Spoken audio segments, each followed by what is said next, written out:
On this fine day, we had more seeds to plant. So after a very busy day, I thought we could go downstairs and play in some dirt and relax. Kids always have fun playing in the dirt. As you see, I put it in a box, and I have everything in boxes, and I try to contain it, but I still had a pretty big sweeping up mess when we went upstairs. But at first, the kids like to put it in and pat it and mush it as hard as they can to fit more dirt.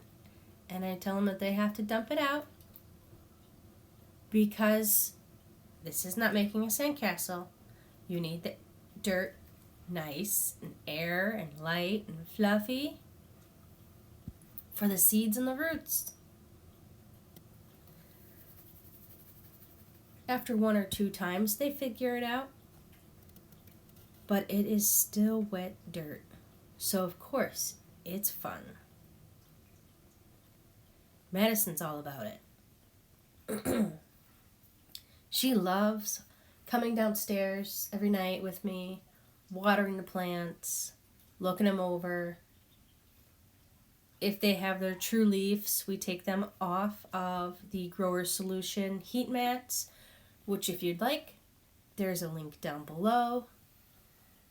We're planting some spinach. As soon as this pops up, I plan on putting it out in the garden because it is a cold weather crop. I just want the kids to have the experience of planting it and watching it sprout. Last year we direct sowed it about this time and it did amazing. It was prolific and it was huge.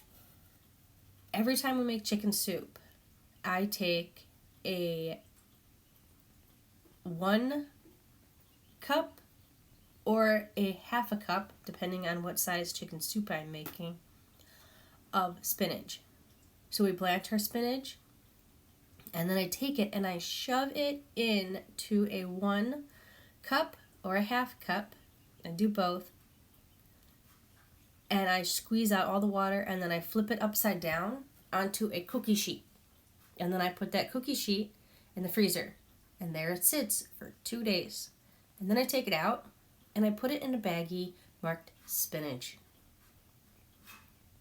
And I will put that in our chicken soups. I will also put that in the dog food. We also do this with kale and mustard greens. But this year, we also planted Swiss chard. So, I'm excited to probably do it with that too. Plus, when you do it that way, the kids don't know that it's spinach inside their soup and they eat it better. But also, Nathan comes downstairs and just picks kale leaves off the kale. They're big enough now, so they're like kind of floppy. And he's like, oh my goodness, kale. And he picks it and he eats the seed and gives me the stem. I'm like, all right, you're eating lettuce. That's great.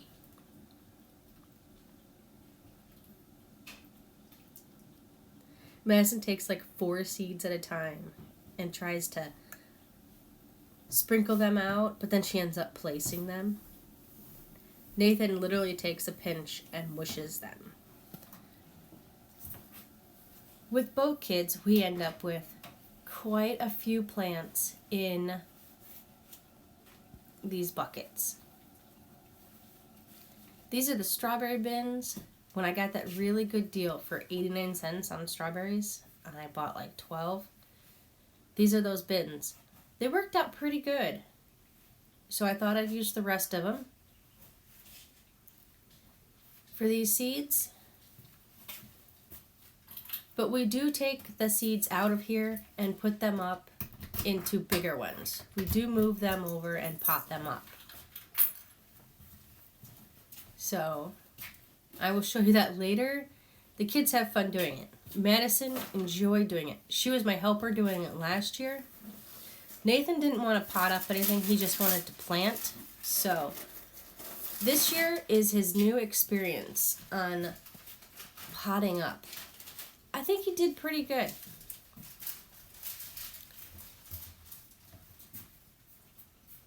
And you're like, how big is your garden to fit all of these plants that you're planting? We do bring them to work, and I do put them outside, and I sell them these odd containers for like $1. People like them, and I have a little poster that has pictures of the kids planting them and potting them up and holding them and also watering them. So I do kind of like a little montage poster above these. And then inside we have a book because, you know, they're just labeled cherry tomatoes, peppers. We have a book inside of the actual seed packets. So people can go, oh, okay, these are Hungarian hearts. All right. And it gives them all the information they need. Most people take a picture with their cell phone and go home with it.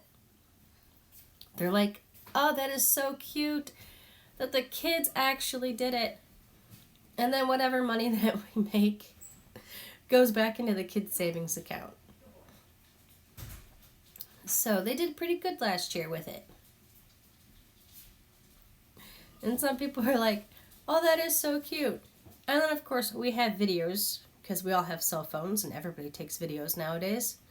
So I bring out a few pictures and a few videos and they're like, oh my God, that's cute. And then sometimes they buy more. We also put them on Facebook Market to let people know that we do have them. And yeah, they're not in the conventional pots that you get from the nurseries.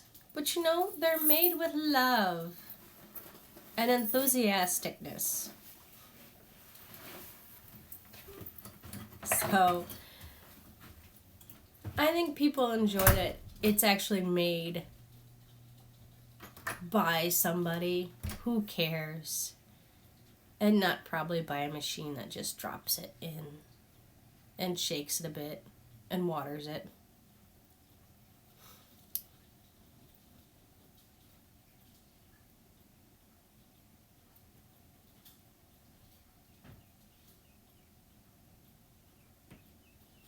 Nathan's so excited. But then when he drops the seeds, they're so small. And he's like, I can't find them. And he picks up dirt and puts dirt back into the bucket. It's really cute. Madison's very particular and very thorough. She does not drop any. And as you see, places them where she wants them. She's like, where'd you drop it? Let me look.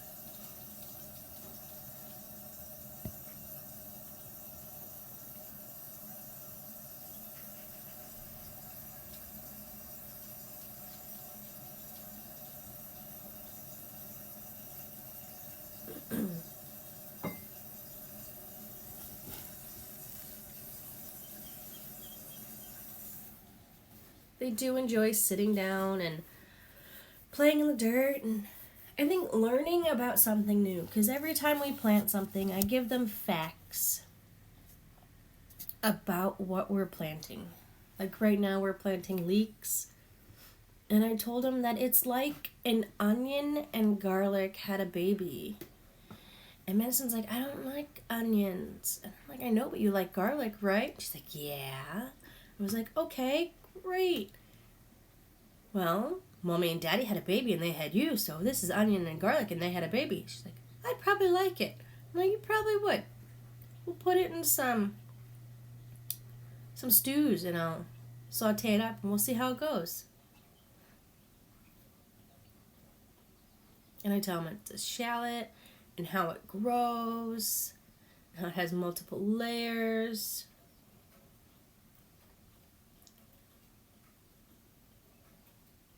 And here we are taking the tomato plants.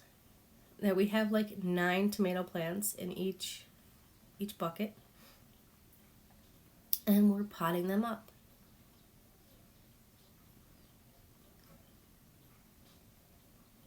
And kids are very gentle with this and they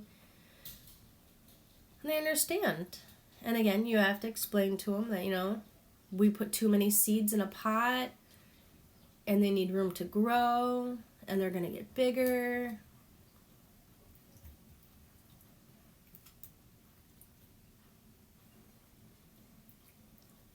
So they need to go into a bigger container.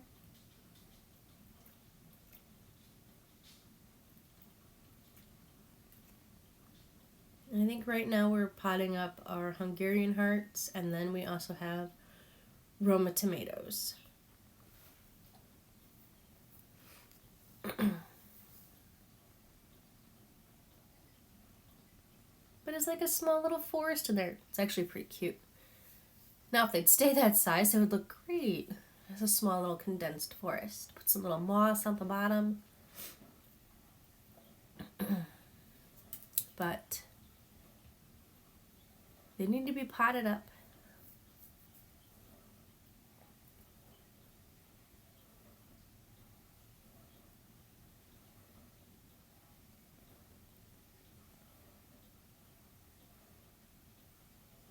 I know it seems to be a little early to have tomatoes, but I like to have like a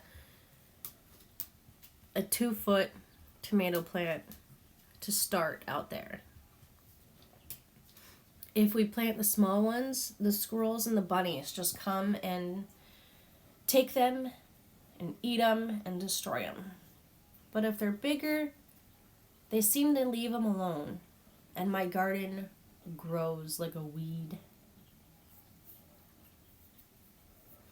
So I'd rather feed my family and preserve all these tomatoes than feed the wildlife.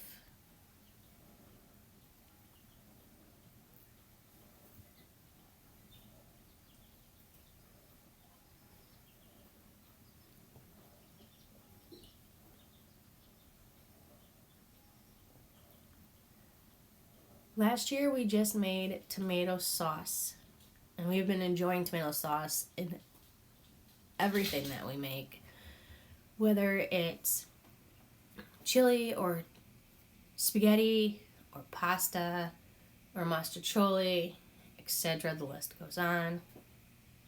But this year we're doubling our tomatoes, and we're doing more paste tomatoes. So I'm hoping to try my hand at ketchup and barbecue sauce. I think that'll be exciting.